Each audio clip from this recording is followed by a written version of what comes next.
Oh. Okay, ito naman pag-usapan natin mga kababayan. Etong inis ni Congressman Abante dito po sa isang DDS vlogger na palamura. Dapat dito mga kababayan talagang mabigyan ng leksyon. Ako sa totoo lang etong kahapon pinalaki pa ito ng mga vloggers. Talagang yung namo iba yung dating sa yung mga vloggers kahapon minura daw ni Abante ng PI itong si Joey. At ang sagot naman ni Joey ay matindi, mga kababayan. Ito pakinggan natin. Tuloy natin tong kay Marcoleta. But we cannot. But it was. We are not Agenda yun eh. No. It was over the speech ni Congressman Marcoleta. Hey, Joey De Vibre, Ayan. Mr. Chair, if we have invited her and she has an excuse letter, may I know what was the excuse, Mr. Chairman? Consent, please answer the query of Congressman Abante. Please.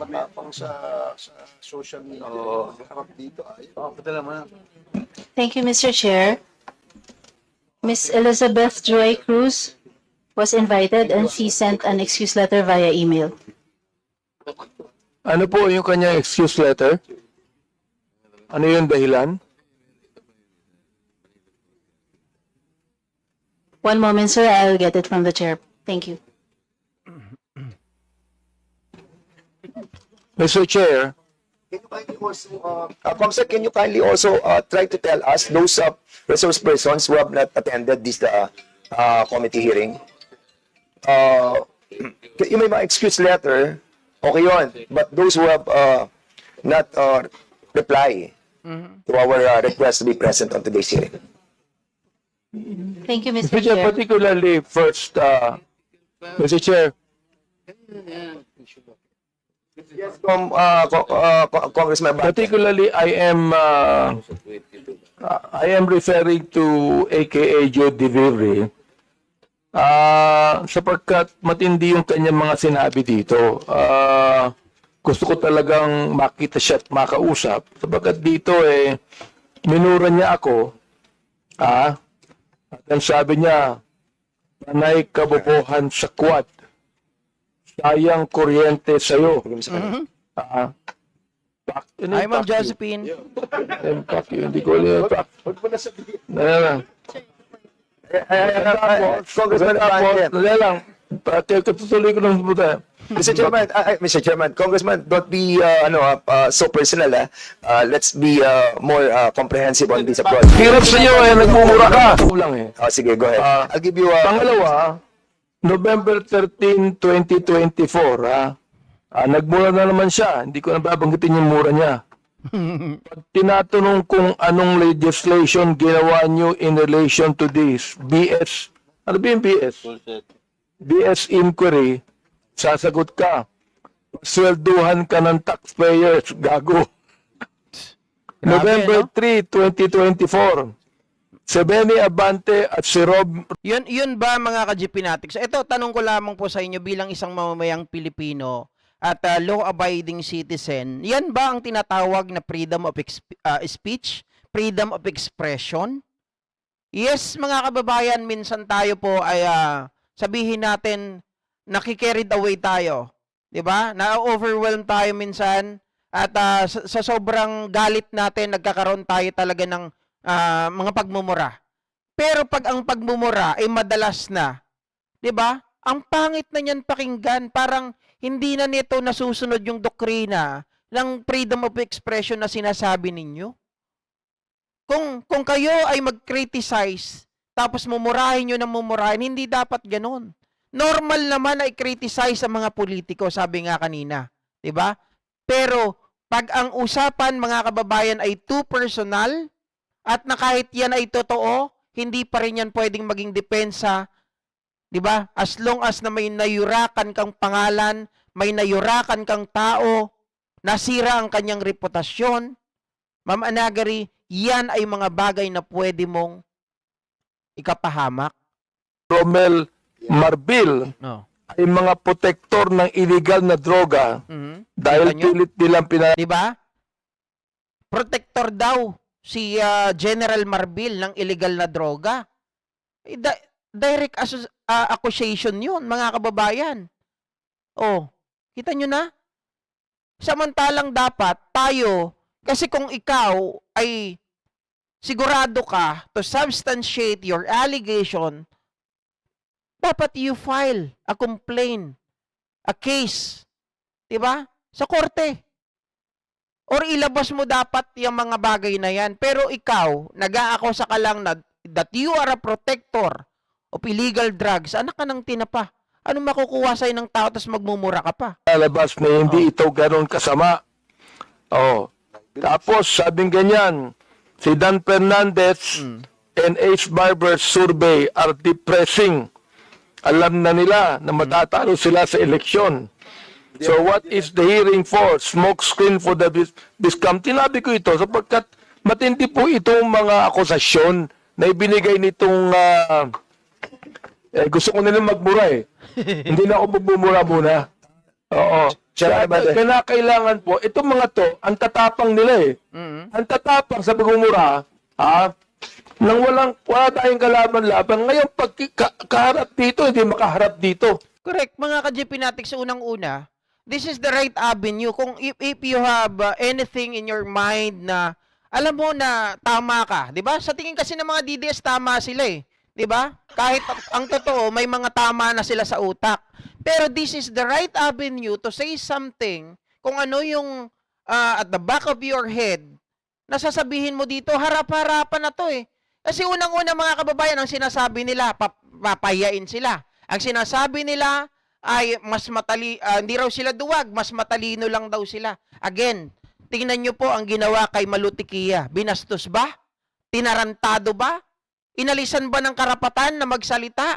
Di ba ang ayos-ayos ng pakitungo ng mga congressman natin kay Malutikia? So ibig sabihin si Malutikia lang ang maisog? Tingnan nyo kung paano tratuhin. Kasi itong avenue na to, itong Congress na to, yan yung lugar, mga kababayan, na magkaroon kayo ng pagkakataon na magkaharap-harap. Ibigay nyo yung saloobin nyo. 'Di ba? Kung kayo galit, okay lang yan. Kasi galit kayo, yan yung nararamdaman nyo. But, kailangan marinig ng taong bayan. Hindi yung sa labas nagtatalakan, sa labas nagbabatuhan. 'Di ba? Paano kayo magbabatuhan ng tama? Dito mag-usap kayo. Yan ang tama. Hindi yung tira ka dito, tira doon, ayaw mo naman umattend. Alam nyo, sa totoo lang mga DDS, yung si Digong nga napapunta sa Kongreso, kayo pa kaya? Tingnan nyo yung motion for certiorari, mga ulol. Wala yan. Akala nyo, mapoprotektahan kayo niyan? Oo.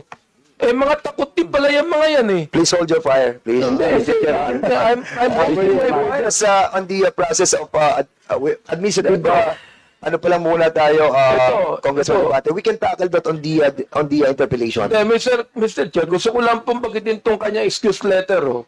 O nakalagay dito, after meaningful consultation with my lawyers, gumaya pa na abogado. I have decided to respectfully decline. Respectfully? Minumura tayo, respectfully? To share my knowledge on matters. Hindi knowledge ang kailangan natin. The lawyer, if this is like... Oo. Ask the lawyers kung libelous yung ginawa niyo o slander. No ha? O Libelous, slander talaga yun. Di ba maliwanag? Biro yung protector daw ng illegal drugs itong mga to. Where's the evidence to substantiate her allegation? Di ba mahilig magbintang, wala namang mga aligasyon? Ay, wala namang ebidensya sa kanilang aligasyon? Lagay, I would like to categorically state that I am neither paid by POGO operators. Hindi na pinag-uusapan. Pinag-uusapan natin yung mga sinabi niya. Tapos respectfully, Elizabeth Joey Cruz, na nakikinig po sa atin ngayon, nanonood ngayon, humarap ka dito, kumatapang ka. Hirap sa iyo, nagmumura ka nang dyan na wala kaming kalaban-laban. Humarap ka dito. Dito. Namo. O yan, mga kababayan, may sagot pa sila dyan. Ito yung sagot nila ngayon. Pakinggan na lang natin. Hirap sa iyo eh, nagmumura ka nang dyan na wala kaming kalaban-laban. Humarap ka dito. Dito.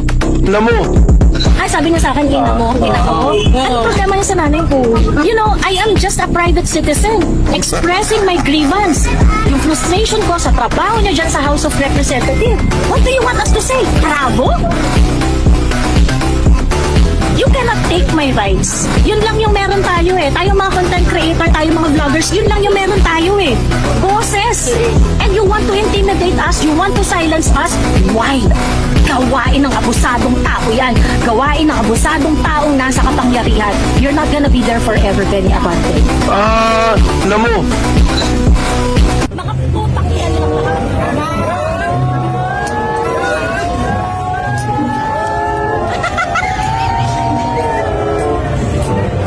Grabe, no? Alam mo. Hirap sa iyo eh, nagmumura ka nang dyan na wala kaming kalaban-laban. Humarap ka dito.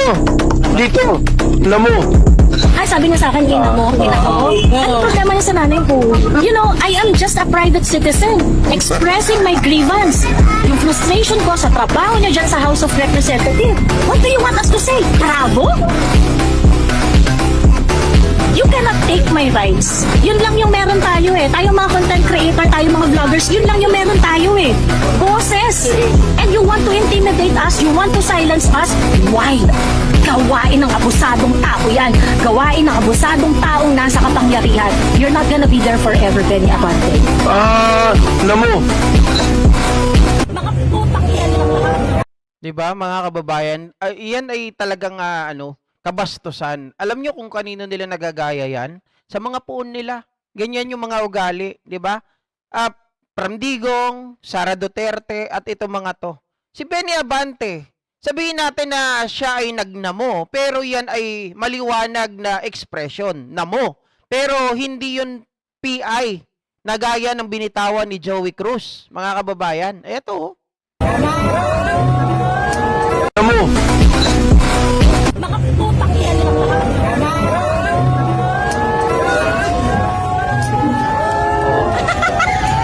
Diba?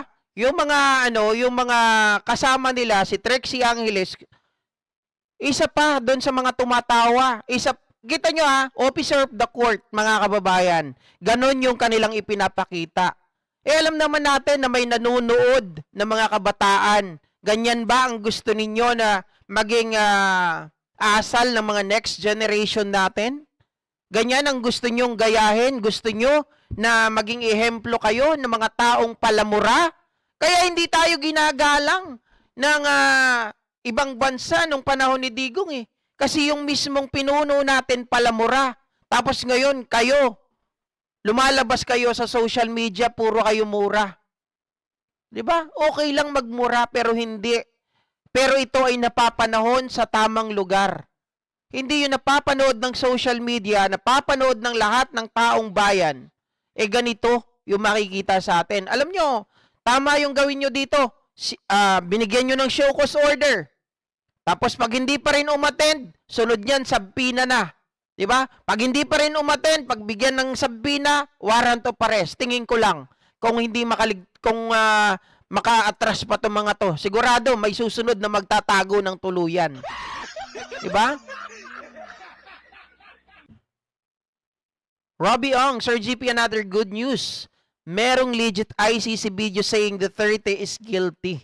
Mamaya hanapin po natin yan, mga kababayan. Pero dito, yung pinag-uusapan natin, sa itong mga DDS na to, kapag hindi po sila nabigyan ng kaukulang parusa, hindi po, kumbaga, hindi naman totally parusa like papatay, hindi ganon Kumbaga, yung parusa na dapat ay marunong silang rumispeto sa mga institusyon, marunong silang rumispeto sa mga taong nakaupo sa gobyerno at dun sa mga tao na binabanatan nila. Yes, tayo may karapatan magsalita, magpahayag ng ating grievances, ng ating mga expression, ng ating mga opinion, but hindi po yan absolute.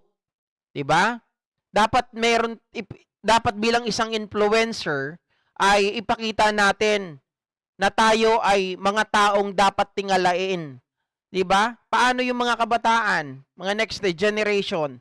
Gusto nyo ba yung mga tao tuwing kaharap sa inyo ay magmumura na lang? Na magmumura? Sabi ni Emily Marquez, ipaaresto na yan. Hindi po. Hindi tayo kagaya ni Digong. Ang gobyernong ito, ang administrasyon na to, hindi kagaya ng administrasyon ni Digong na dampot kong dampot. Hindi, may proseso tayo. Since ito ay sa HOR, kahit maging Senado pa yan, dapat dumaan sa proseso. Total, sila naman ay pumunta sa Supreme Court dahil sila ay humiling ng certiorari. Hindi ko alam kung mapagbibigyan sila. Pero once na hindi po sila pinagbigyan, wala silang karapatan na tumanggi, magpapakita at